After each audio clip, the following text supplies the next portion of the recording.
Of the Planning and Highways Committee for the 11th of March 2025. I'm going to hand you over to Abby, who's going to deal with the housekeeping arrangements. Thank you, Chair. In the event of the fire alarm sounding, please take instruction from staff and stewards. The assembly point is at Tudor Square. Please can I request everyone to switch mobile devices to silent mode so as not to disturb the conduct of the meeting.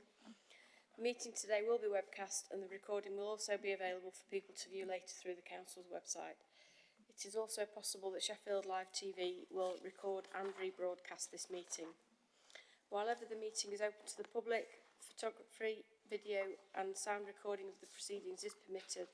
However, the Chair has discretion to withdraw or suspend this permission, for example, if the recording is disrupting the conduct of the meeting or is being undertaken in a manner which could capture personal information, or in the event that a member of the public participating in a meeting objects to being recorded. Thank you, Chair.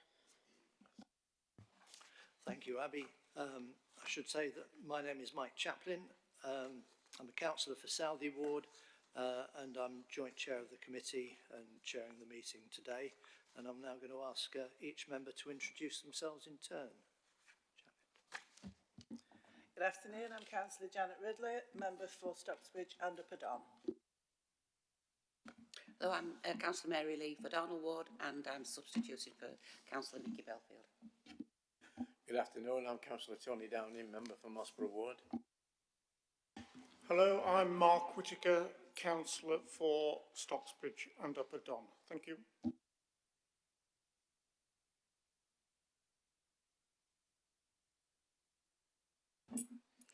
Nighat, Basharat, Councillor for Netheredge and Sharrow Ward. Good afternoon, my name is Diane Hurst. I'm a member for Richmond Ward and a substitute member for this committee. Good afternoon, I'm Marion Elliott, Councillor for Gleadless Valley. Henry Nottage, Councillor for Hillsborough Ward. Liz Chapman, Councillor for Mossborough Ward. Cliff Woodcraft, elected member for Fulwood Ward. Tim Huggan, Councillor for Crooks and Crosspool, substituting today. Yeah, I'm Richard Williams, I'm a member for the Stannington Ward. Thank you, members. We have apologies for item 2, apologies for absence. We have Councillor Nicky Belfield, for which Councillor Mary Lee is substituting. Councillor Gary Weatherall, Councillor Diane Hurst is substituting, and Councillor Alan Woodcock, who is in the room, but is not taking part, and Councillor Tim Huggan is substituting for him. I'll let officers introduce themselves as and when they come to speak, if that's okay. Next item, exclusions of press and public. There are no items. Do any members wish to declare an interest in any of the items of business on the agenda today? I will take silence to mean no. So on to item 5, minutes of the previous meeting on the 11th of February 2025. Are members happy to approve that these are a correct record? Marion, you have... I've just got a question. I wondered if it's possible to record on the steps decision the actual numbers that voted for and against, with it being quite close.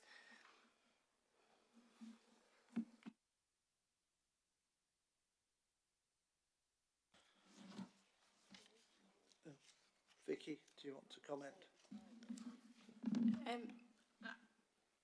I think, are you asking for them to be updated? Because obviously if you want to propose an amendment to the minutes, then you need to propose what that amendment is. Obviously I wasn't here at the last committee, but votes are usually taken by a show of hands. So I don't know whether the information we've got available would enable us to actually determine that. I imagine Dem Services Officer made her own note, but obviously with a show of hands, I don't know whether we've got... I certainly won't have enough information available to me to make sure that's a true and accurate reflection of what happened, because I don't know that we can see whose hands were raised at what point in time.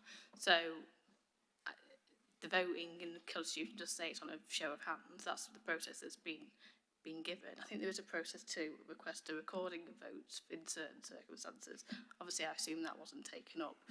So I don't know what the benefit of a proposed amendment is, whether we could, amongst ourselves, be accurate as to what that amendment would be. So obviously there is a recording of it. The Dem Services Officer presumably has a written notation of what she believes to be the case. So I don't really know what the benefit would be, and whether it would be accurate to actually amend the minutes in the way you're sort of proposing. I mean, a recorded vote wasn't requested, so perhaps that would have been the way to do it at the time. I think it was very clear what the vote was. It was 7-5, so I just thought, because it just says it's approved, it would have been clearer if it was that, approved 7 votes to 5, just for clarity. But that's fine. What I would say, sitting on another planning committee elsewhere, I do see some members ask for their vote, even though it's done by show of hands. They also ask that their vote be recorded, and then that gets entered into the minutes. So if you that might be worth members bearing in mind at a future date if they want that publicly recorded. Is that all right, Richard? Thank you, Chair. I mean, just as a suggestion, would it be possible in future that where it's unanimous, it actually says unanimous? Would that help? I think it does say when it's unanimous, but when it's not unanimous, it just says the decision, doesn't it? But it doesn't break down the votes because we didn't ask for a recorded vote, so fair enough. Abby's going to comment on that. Yeah, the chair doesn't always vote, so in that case it's not unanimous. Yeah, but the chair's not going to dissent at that point. So I do think it's safe to say it would be carried unanimously.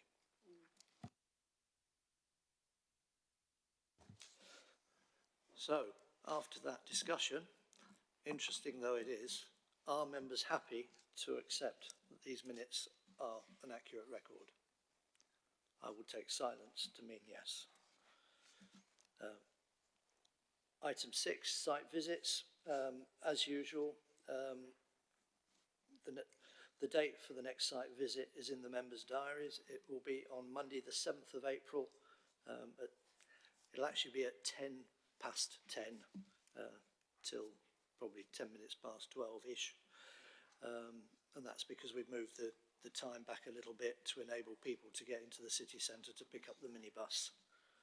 So perhaps we can make sure that in future it does say 10 past 10, if that's okay, Abby.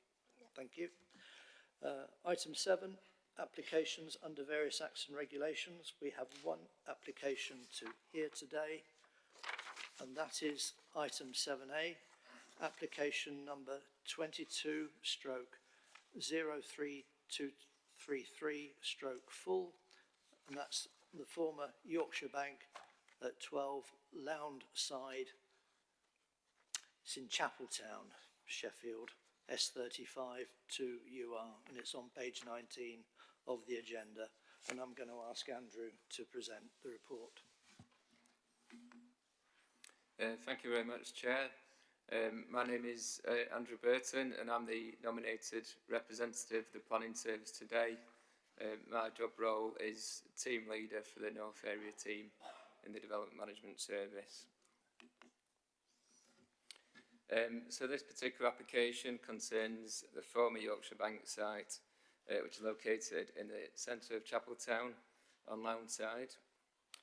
It currently consists of a vacant 2-storey building, its former car park, and a small area of public realm that is positioned in the front part of the site. It is located immediately to the north of one of 2 main roundabouts that's in Chaplin Town Centre. Immediately behind the site to the east is Chaplin railway station, and just beyond that is the Asda complex, which occupies the largest site in the district centre. Neighbouring the site to the south-east is a mixture of single-storey, two-storey shop units. That's also the case on the opposite side of Lound side. There's a parade of shops, and set behind that is a car park. Neighbouring the site to the north is a church, which is housed within a single-storey building. And beyond that, in the same direction, is two-storey houses. This is the disused former bank building in question. The proposal would see it demolished in order to enable the site to be redeveloped. Also visible on the photo is the area of public realm, which is located in front of the building and which contains some seating benches. The neighbouring church building is on the left-hand side of the photo, and the single-storey commercial properties are on the right-hand side. This is a photo from the south of the building, which enables the site to be seen in the context of the district centre. As mentioned previously, it's located immediately adjacent to one of the two main roundabouts in Chaplin, and as well as the neighbouring commercial units on one side, you can also see the houses on the upper left-hand side of the photo, which are further up on Lound side. This is the view of the site from the northwest, also on Lound side. In this situation, you've got the existing building, which is on the left-hand side of the photo, and it's side on. So you can see the brown brick side elevation and the existing metal palisade fencing on that left-hand side of the photo. Again, the proximity to one of the two main roundabouts in Chaplin district centre can be observed. Also visible on the photo, the viaduct and bridge which serve the railway line and Chaplin train station, which is located immediately behind the site. Permission is sought to demolish the existing two-storey building and to redevelop the site with a new four-storey building. This would provide 2 ground floor commercial units for Class E uses and 25 apartments on the upper floors. The building would be approximately U-shaped and would occupy a relatively central position on the site. Hard landscaping provisions for the ground floor commercial units includes outside seating areas and an area which is stated to be a replacement public square. However, it is noted that this is shown to be covered by tables and chairs for the commercial units and will be enclosed behind a new dwarf wall that will be built up against the pavement.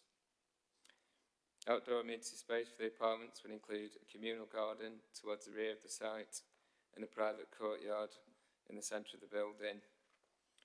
In addition, the plans also include a reduced size car park. This would include 9 spaces in total. Further provisions include cycle parking for both the commercial units and the apartments, and a bin store near to the entrance. The proposed building would be 4 stories high with a flat roof. The 4th storey would be set back and inset from the floors below on the elevation fronting Lound side. Facing materials would be red brick with vertical panels of protruding brick detailing. Glazed frontages would be present on the ground floor commercial units. Balconies are also a feature on the building, which would serve the dual purpose of providing outdoor amenity space for the apartment residents and would assist with breaking up the mass of the building. The plans remain incomplete, however, with both the eastern elevation plans missing. That is on the sides facing inwards towards the inner courtyard and the one facing towards the rear part of the site. The elevations are also incomplete in that they do not show the whole of the ground floor, and they are obscured by the boundary treatments. There are also discrepancies with the cross sections and windows missing from the elevations, which are indicated on the floor plans. 3D plans have been requested in order to enable more of an accurate assessment to be made of the impact of the development upon the street scene. However, those have not been supplied.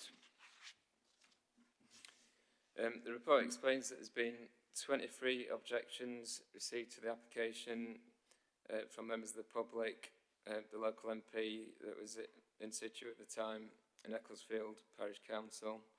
That includes the 2 additional objections that have been referred to in the supplementary report. 1 representation was neutral and 2 were in support. The main concerns expressed in the objections include concerns about shortage of parking in the area and that the development would significantly add to the existing problems. Concerns about the scale and massing of the building and that it would appear out of character. Concerns about it appearing overbearing and overshadowing surrounding buildings, including the neighbouring church. Concerns upon the impact on local services, including schools, doctors and dentists. The 2 supports point to the regeneration benefits of replacing a vacant building and make the point about the site being a sustainable location for this type of development.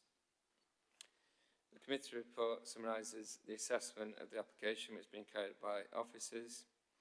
It explains that the application has been awaiting determination for a long time since it was first registered all the way back in October 2022. During that time, the application has seen significant discussion and amendment. The main discussions have centred around the scale and massing of the building. The process has been challenging due to the changing architects and the stop-start nature of the discussions. This has resulted in the application still being without a complete set of plans, various discrepancies and a shortfall in the level of detail required. Officers acknowledge that the tilted balance which is set out in the MPPF is engaged due to the council not having a 5-year housing land supply. In addition, the proposal has some other significant planning merits, including the regeneration benefits of redeveloping a brownfield site that is in a highly sustainable location in a district centre. However, it's been determined by officers that the level of harm generated by the proposals would significantly and demonstrably outweigh the benefits. 3 reasons for refusal form part of the recommendation. The first is that the accurate plans and visuals to reflect the up-to-date version of the plans has not been supplied. In the absence of such information, it's considered that the proposals would be out of scale and character in the street scene and would appear as overdevelopment of the site. Furthermore, the deficient set of plans would result in potential problems for those implementing the permission and the council's ability to identify and enforce any breaches. Secondly, there is an issue around affordable housing.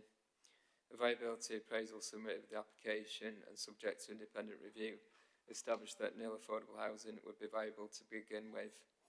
However, the relevant SPD requires reappraisal to be undertaken if the pace of delivery is slow and if building work is not completed to ease height within 3 years of the date of the planning permission. The applicant was asked to sign a Section 106 agreement to that effect, but no such agreement has been forthcoming. And thirdly, it's considered that the plans would not suitably replace the existing area of public realm that is located in the front part of the site. That's because the proposed replacement square is shown to be set behind an area of walling and is shown to be covered by tables and chairs for use by the ground floor commercial units, making it more private and less accessible. As such, the proposal would fail to provide equivalent or better provision of public open space. In summary, therefore, officers are of the view that collectively the level of harm generated by the proposals will significantly and demonstrably outweigh the benefits. Therefore, the application is recommended for refusal for the reasons which have been explained and which are stated in the report. I'll just quickly touch upon the supplementary. The 2 additional objections from local residents since the report has been published have already been covered. The only other point to mention is a recommendation for a specific directive to be added in the scenario that councillors were minded to overturn the recommendation and grant permission for the development. That would be to add a directive to make it clear that the development has been designated to be car-free, meaning that future residents and employees of the commercial units would not be eligible for a parking permit. And that concludes the presentation. Thank you, Chair. Thank you, Andrew. I think that that's pretty clear, and many of us, well, about half the committee were able to go and visit the site yesterday and see it for ourselves. I think it's a real shame that we don't have more more information wasn't made available. Normally members will be aware that we get, when we get the slides through ahead of the meeting, you can actually get a 3D visual of what an application site looks like, and it's a shame that we don't have that today. Anyway, I've only got one person put their hand up to ask questions, so Mark, over to you. Yes, after visiting the site, certainly something needs to happen at some stage on this site. It's a bit of a mess at the moment. But I do note from the report that the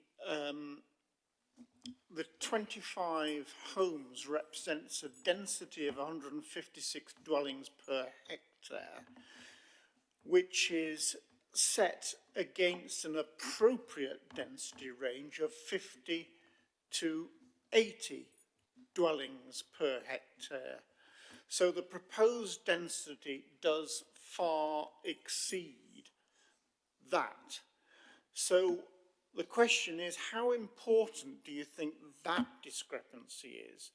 Is this a conclusive reason for not allowing this, given that at some stage we do have to allow something to happen there?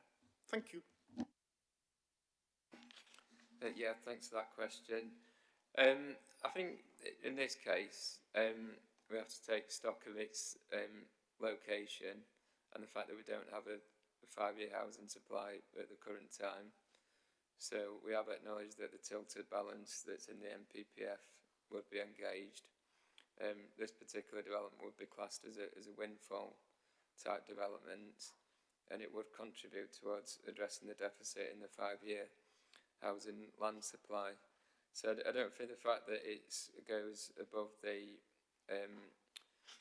sort of like desirable density which is expressed within the core strategy policy is too much of a concern to us in this case, not least because actually the NPPF advocates that densities are increased on sites which are in the most sustainable locations, and here what you have is a local centre that is serviced by a train station immediately next to the site that provides services from there to Sheffield City Centre, to Meadowhall and to Barnsley. So actually this is one of those sites which I think if we did take into account everything what it says in the NPPF, we should actually be achieving an increased density over and above the one that you've quoted from the core strategy policy. Thank you. Got no more. Hello, Richard. Thank you, Chair. And thank you for the report. My only slight concern is that are the reasons for refusal comprehensive enough? Because as I understand it, if the applicant comes back and meets those reasons, we get then, with another application, we then can't start adding further reasons for refusal because we haven't done it this time. So, for example, car parking. There doesn't seem to be an adequate supply of car parking linked to this building. Could we put that as a possible reason for refusal? I don't know. I was concerned about the access point because, again, I couldn't find details of what they're going to do with the access point, but it's a very busy little traffic area, as we found out ourselves yesterday. And there's some quite high walls blocking people's lines of vision. I think I'll just answer your first sort of like point about, if we do just refuse based upon the reasons that are in the report, would it affect our ability to introduce reasons that aren't included as part of a future decision? I think that is correct for you to actually say that. But then when it comes onto the specifics of the highways assessment, I probably will be tempted to bring in Helen, please, to answer those. Thank you. Thanks, Chair. If you talk about the car parking issue in the first instance, I think yes, it is obviously below the maximum parking guidelines. I think that the work that was done in terms of the parking stress in the area, my reading of that is that you would say generally the roads that they're saying they can park on, which is, I think it was Smith Road, Smith Street, sorry, and Lound side. I think Smith Street is out of the question because that's completely parked up, you know, virtually 24/7. Lound side, yes, there are some periods in the day when parking is available, tend to be morning and evening. Having said that, I think the problem is that if we were to, and so there is some parking available. If we're sort of saying, well, you know, we think that this development is going to take up some on-street parking, I think the issue that we would have there is that can we demonstrate that by using some of the on-street parking and potentially somebody not having a space, you know, who does park there at the minute, are we actually creating a major highway safety problem? And I think that would be extremely difficult to demonstrate because, as I think that the transport statement says, and I think it says in the report, the area is really widely covered by waiting restrictions. So it's not that you're going to get somebody sort of thinking, oh, I can't park there, so I'll go and park somewhere that may be dangerous. So I think that given the fact of the location of the site, that it is very accessible in terms of public transport, in terms of local shops and facilities, potentially employment opportunities. The waiting restrictions, I think it would be difficult to justify a refusal on lack of parking, because I think that basically we would find it extremely difficult to demonstrate that, say, another 3, 4, 5 cars parked on the street would be a severe highway safety problem. In terms of the site access, I must admit, when I've looked at this, I do have 1 or 2 concerns, because I think, as you say, it is difficult to tell from the plans. I mean, obviously at the moment there's an in and out arrangement, whereas this, all vehicles will be coming in and out of the one point of access. Now, the plans show that it has actually been widened to, or it appears to have been widened, so you could accommodate two-way traffic. My sort of slight concern is that the sight lines to the right, which is actually the critical direction, it is very difficult to tell whether that would be possible to achieve those sight lines, because, as you say, looking at it from the plans, I think the boundary wall is something like 1.2 metres in height, although again that is sort of estimating from what I can see. And if the sight line is to cross that, then the actual height, the maximum should be 1 metre. So I do think there is a bit of, what shall I say, ambiguity around that site access. Having said that, it is only going to be relatively lightly used.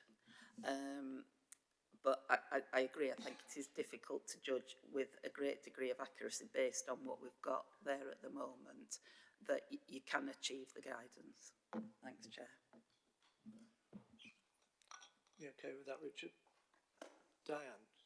Yeah, I'm just wondering whether we could add anything further about those points that sort of, just so it leaves the door open, that if it comes back again, we can say, no, we are concerned about the access.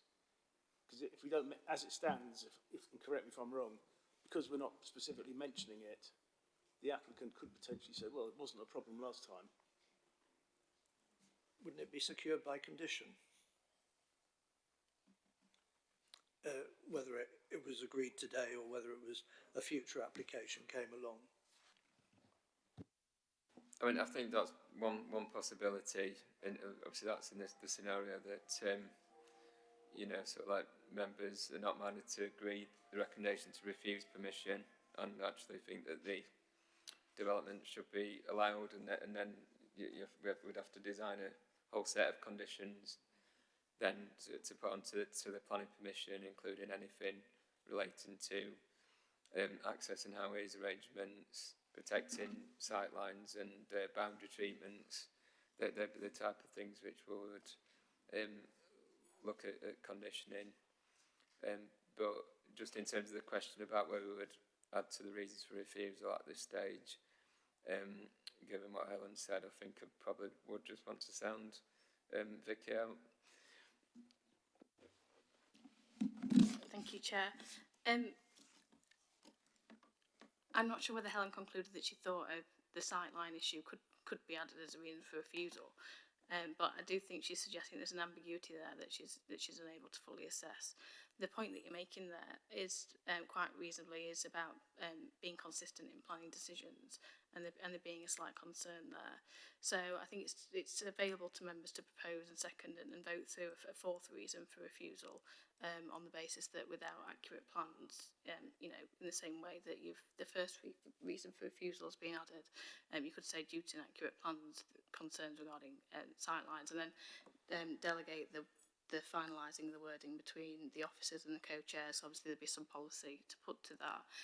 But before members decide whether they want to propose and second that, I think it might just be useful to hear Helen say that, you know, had this been, you know, if she thinks that would be a reasonable way forward, given her concerns about the sightlines, and whether it's something that she thinks would be, you know, supported and potentially an appeal. Thank you. Thanks, Chair. I think my view is that there are ways to achieve the sightlines, basically lowering the height of the boundary wall, which appears, as I say, to be 1.2 metres.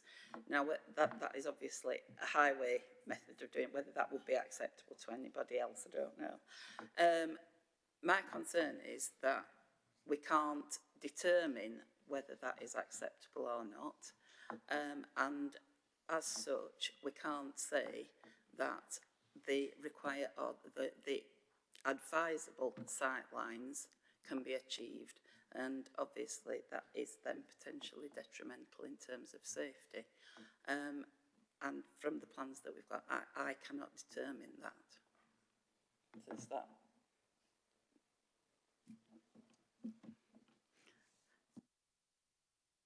I think it comes back to the fundamental problem here, isn't it, that we do have insufficient information. And I think members really do need to bear that in mind before we start going down too many different avenues. But I'll go on to Diane next, and then I've got Glynis. Thank you, Chair. This isn't the reason I put my hand up in the first place. I'd still like to come in again to make a comment.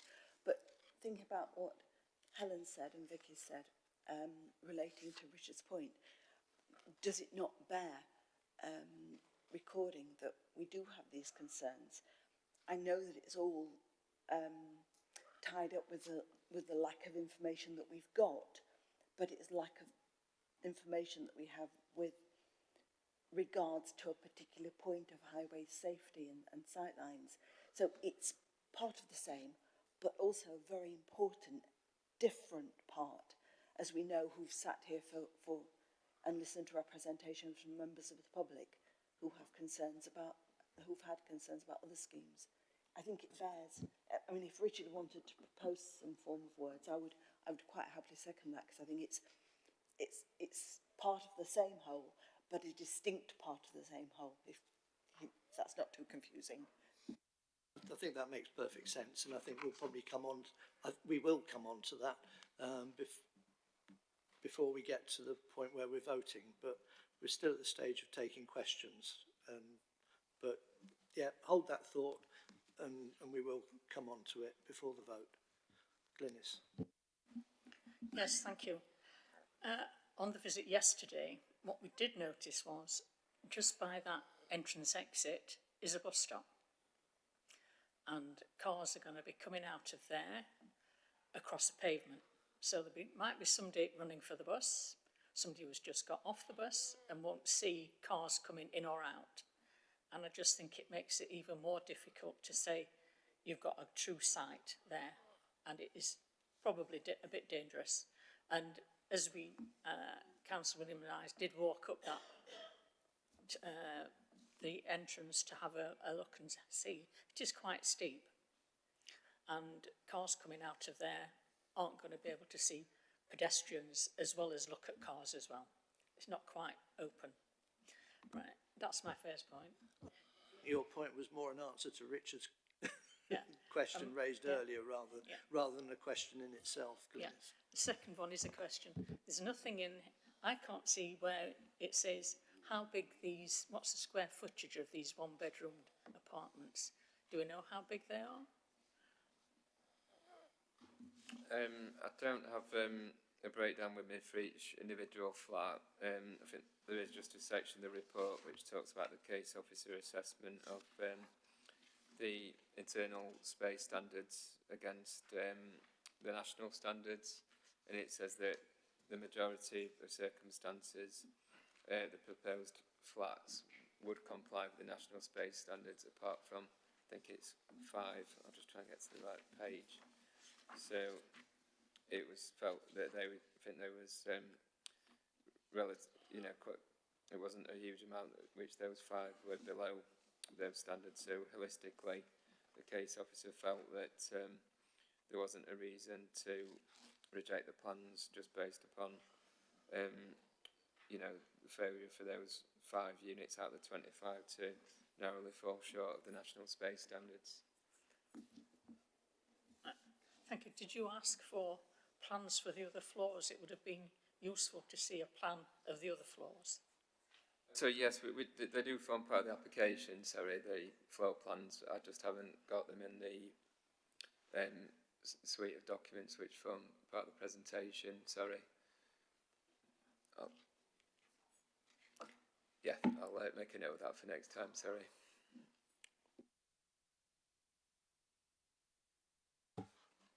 Okay, can we move on to member comments then? Tony. Thank you, Chair. Looking at the building as it was yesterday when we went on the site visit, it's not a pretty building to look at, and obviously something does need to be done there to bring that area of land back into use.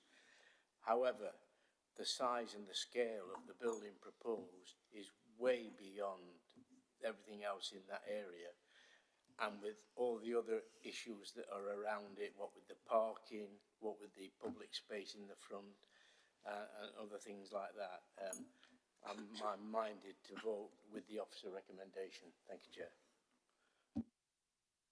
Thank you, Tony. Mark? I'd just like to endorse that, in that clearly something has to be done with this site, but I agree that this does not seem to be the thing that should be done with the site. Therefore, I am also minded to vote with the officer's recommendation. Thank you.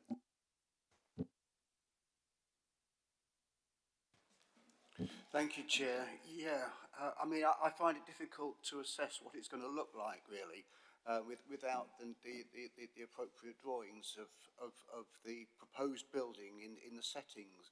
I just find it impossible to approve it at this point in time. So, yeah, I'll go with the officer's recommendations. Can I take it then that I've now got, I've had Tony speak and then Mark, and so have we got proposer and seconder for the for that recommendation? Sorry, and Diane's now putting her hand up, and now Richard also wants to. Okay, Diane. Yes, thank you, Chair. This was the original comment I wished to make when I put my hand up to indicate earlier.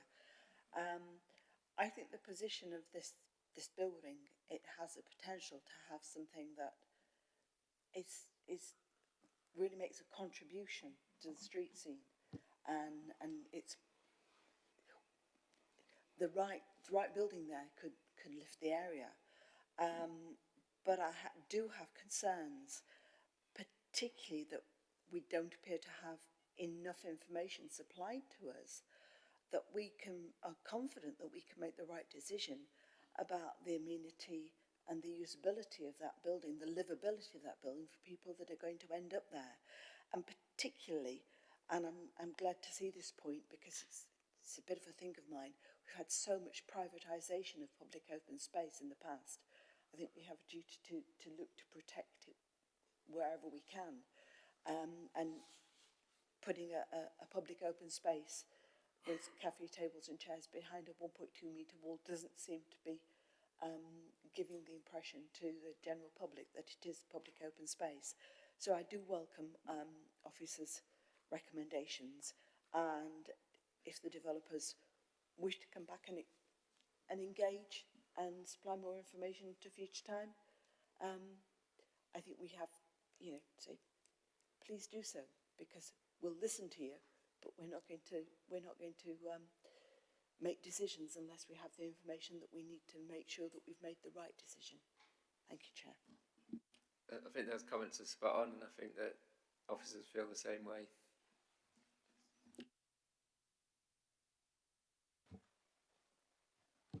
Chair, I'm not sure whether you've got a proposal for a fourth reason for refusal or not. Thank you, Chair.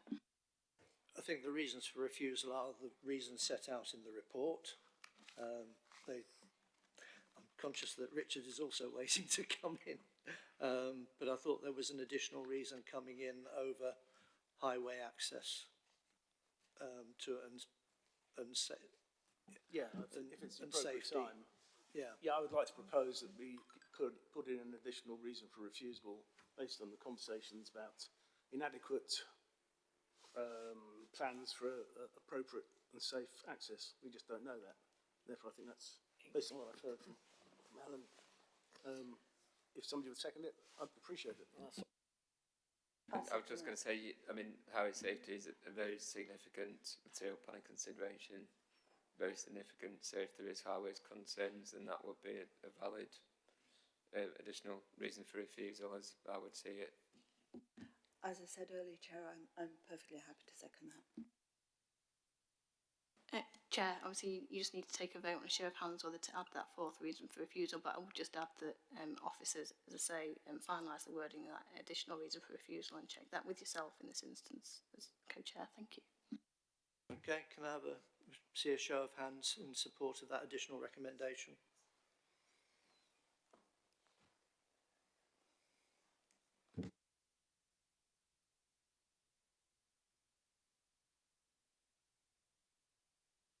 Okay, can we, so now we have 4 reasons in our recommendation for refusal. Can I have so have I got do I need to get a proposer and seconder now for that? No, the next part of the process is, if everybody's finished with the comments, is to move to a vote on the officer recommendation. Obviously in this case that is a recommendation to refuse for what is now 4 reasons for refusal. Thank you, Chair. Can I have a show of hands, please, for the officer recommendations as amended?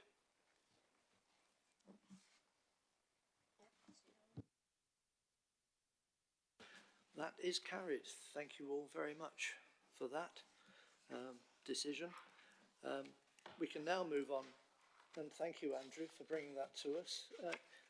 It is a shame, really. I mean, there is the potential there for that site to be developed in a positive way, but it really needs the applicants to engage with the officers and to take on board what the officers are saying about the site. We saw people sat on the seats yesterday in the sunshine. That part of the public realm is in use, and it would be a shame to see that put behind a wall and made effectively put out of use to the public, or discouraging them from using it. But we are where we are. So we'll move on now to item 8, recording of planning appeals and submissions and decisions, and that's on page 47 of the agenda. I'm sure you've all had a chance to cast your eyes over that. Are members happy to note the report? We thank officers for bringing that to us. And lastly, item 9, date of the next meeting, which will be on Tuesday the 8th of April at 2 o'clock in the Town Hall.